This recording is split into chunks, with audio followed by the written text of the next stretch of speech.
Hello दोस्तों, आज हम एक ऐसे देश के बारे में बात करने जा रहे हैं जिसे तेंदुआ की परमिशन पे बसाया गया है। इस देश के लोग बात बात पे रो पड़ते हैं। इस देश में वैलेंटाइन डे के दिन बाबर का जन्मदिन मनाया जाता है। इस देश में प्राकृतिक और आर्थिक संसाधनों की कमी नहीं है, फिर भी इसकी गिनती दुनिया के सबसे गरीब देशों में होती है। यहाँ पर ब्रेड का अलग ही महत्व है। ये ऐसे 4 देशों से घिरा है जिसके आखिर में स्थान आता है एक ऐसा देश जिसे महासागर तक पहुंचने के लिए कम से कम 2 देशों को पार करना पड़ता है। जी हाँ दोस्तों, हम बात कर रहे हैं उज़्बेकिस्तान देश की। यह मध्य एशिया में स्थित एक भूमिबंधित देश है जिसका क्षेत्रफल 4,48,978 वर्ग किलोमीटर है, जो इसे दुनिया का 56वां सबसे बड़ा देश बनाता है। उज़्बेकिस्तान एशिया के मध्य में स्थित एक खूबसूरत देश है जो अपने प्राचीन इतिहास, सुंदर वास्तुकला और विविध संस्कृति के लिए विश्व भर में जाना जाता है। उज़्बेकिस्तान का आधिकारिक नाम रिपब्लिक ऑफ उज़्बेकिस्तान है। इसकी जनसंख्या 37.5 मिलियन से अधिक है, जो इसे मध्य एशिया का सबसे अधिक आबादी वाला देश है। 1 सितंबर को उज़्बेकिस्तान अपना स्वतंत्रता दिवस मनाता है। उज़्बेकिस्तान की करेंसी उज़्बेकिस्तानी सोम है। उज़्बेकिस्तान विश्व में कॉटन का 6ठा सबसे बड़ा उत्पादक है। इसकी राजधानी ताशकंद है। यह दुनिया में जनसंख्या के हिसाब से 40वां सबसे बड़ा देश है। उज़्बेकिस्तान की कुल जनसंख्या लगभग 3.5 करोड़ के आसपास है। उज़्बेकिस्तान एक लैंडलॉक्ड देश है जो कि अपनी चारों दिशाओं से पड़ोसी देशों से घिरा हुआ है। यहाँ उत्तर में कजाकिस्तान, दक्षिण पूर्व में ताजिकिस्तान, उत्तर पूर्व किर्गिस्तान से घिरा है। इस देश के दक्षिण में अफगानिस्तान और दक्षिण पश्चिम में तुर्कमेनिस्तान से घिरा हुआ है। उज़्बेकिस्तान का संपूर्ण भौगोलिक क्षेत्र समतल, रेगिस्तानी व स्थलाकृति जमीन के अंतर्गत आता है। उज़्बेकिस्तान के पूर्व में लगभग 80% एरिया पर पर्वत चोटियां है। उज़्बेकिस्तान की राजधानी ताशकंद 1966 में एक बड़े भूकंप का शिकार हुई थी जिसने शहर का अधिकांश हिस्सा नष्ट कर दिया। इसके बाद इसे आधुनिक रूप से फिर से बनाया गया। आज ताशकंद अपनी खूबसूरत सड़कों, उद्यानों और सोवियत शैली की वास्तुकला के लिए जाना जाता है। उज़्बेकिस्तान की आधिकारिक भाषा उज़्बेक है और इसके अधिकांश निवासियों द्वारा बोली जाती है। उज़्बेकिस्तान का प्राचीन इतिहास फारसी साम्राज्य से जुड़ा है। इस देश को 4वीं शताब्दी ईसा पूर्व में फारसी राजा सिकंदर महान द्वारा जीता गया था, जिसके बाद यह देश लंबे अरसे तक फारसी साम्राज्य का हिस्सा रहा। उसके बाद अरब सेनाओं ने इस क्षेत्र पर अपना वर्चस्व कायम किया था और यहाँ रहने वाली खानाबदोश तुर्क जनजातियों को इस्लाम धर्म में परिवर्तित कर दिया गया था। 13वीं शताब्दी में चंगेज खान के तहत मंगोलों ने सेल्जुक तुर्क से इस क्षेत्र पर कब्जा कर लिया था और यह बाद में 16वीं शताब्दी तक तैमूरलंग द ग्रेट के साम्राज्य का हिस्सा रहा। उज़्बेकिस्तान की लगभग 7वीं आबादी रूसी बोलती है क्योंकि यहाँ के ज्यादातर लोग रसियन कल्चर को फॉलो करते हैं। 19वीं सदी के मध्य में रूस ने उज़्बेकिस्तान पर लगभग 2 शताब्दियों तक शासन किया। यह क्षेत्र 1924 में गणराज्य बना और 1925 में स्वतंत्र उज़्बेकिस्तान सोवियत समाजवादी गणराज्य बना। सोवियत संघ के टूटने के बाद उज़्बेकिस्तान ने 1991 में अपनी स्वतंत्रता प्राप्त की और एक संवैधानिक गणराज्य बनकर विश्व के सामने आया।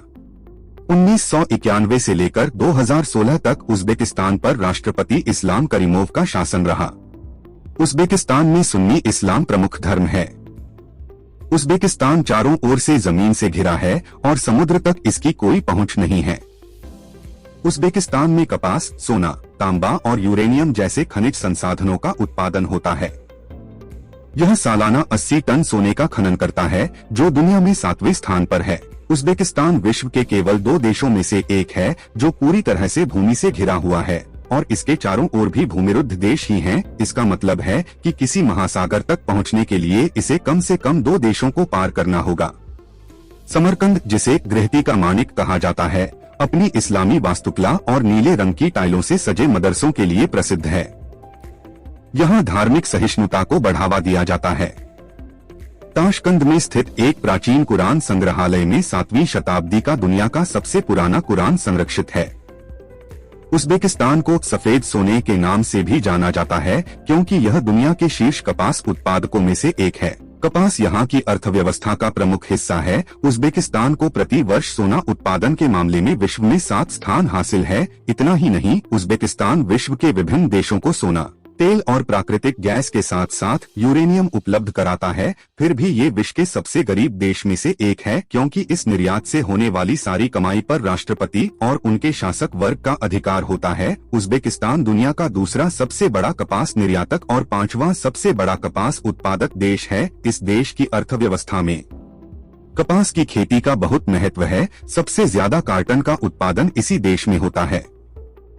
उज़्बेकिस्तान की मस्जिदों एवं श्राइन्स का मक्का माना जाता है। यहाँ बहुत ही शानदार मकबरे हैं, जैसे तैमूरलंग का मकबरा और डेनियल का मकबरा भी यहाँ है। सेंट डेनियल एक यहूदी थे, लेकिन मुसलमान भी उनका आदर करते हैं। ये मकबरा 18 मीटर लंबा है। कुछ लोगों का विश्वास है कि ये हर साल लंबाई में थोड़ा थोड़ा बढ़ता रहता है। उज़्बेकिस्तान के 96% लोग मुसलमान हैं। बावजूद इसके वहाँ साल 1998 में बने एक कानून के हिसाब से सार्वजनिक स्थानों पर धार्मिक कपड़े, खासतौर पर हिजाब और बुर्का पहनने पर बैन है। इस कानून का उल्लंघन करने पर 15 दिनों की जेल हो सकती है। इस देश में समलैंगिकता गैर कानूनी है और 20 वर्ष से कम आयु के युवाओं को ड्रग्स, तंबाकू और शराब का उपयोग करना भी जुर्म के दायरे में आता है। इस देश में सार्वजनिक स्थानों पर फोटो खींचना भी एक जुर्म है। उज़्बेकिस्तान के राष्ट्रीय ध्वज में नीला रंग आकाश, पानी और शांति का प्रतीक है। सफेद रंग शांति का प्रतीक है। हरा रंग नए जीवन और बहुतायत का रंग है, जहां बहुसंख्यक आबादी मुस्लिम है। लाल रंग वीरता और ऊर्जा का प्रतीक है। इस ध्वज में 12 सितारों को भी दर्शाया गया है, जो 12 महीनों का प्रतीक है। उज़्बेकिस्तान में सर्दियों और गर्मियों के बीच तापमान में काफी उतार चढ़ाव होता है। उज़्बेकिस्तान में सर्दियों के दौरान तापमान -20 डिग्री सेल्सियस या उससे भी कम हो सकता है, खासकर देश के उत्तरी और पूर्वी क्षेत्रों में, साथ ही पहाड़ी इलाकों में। इसके विपरीत गर्मियां बहुत गर्म होती हैं, जिसमें तापमान अक्सर 30 डिग्री सेल्सियस से ऊपर और कभी कभी 40 डिग्री सेल्सियस से भी ऊपर पहुंच जाता है, खासकर देश के निचले इलाकों में, जो इसे पूरे वर्ष विविध मौसम स्थितियों वाला देश बनाता है। उज़्बेकिस्तान की जलवायु मीठे फलों की विविधतापूर्ण किस्मों की वृद्धि को बढ़ावा देती है।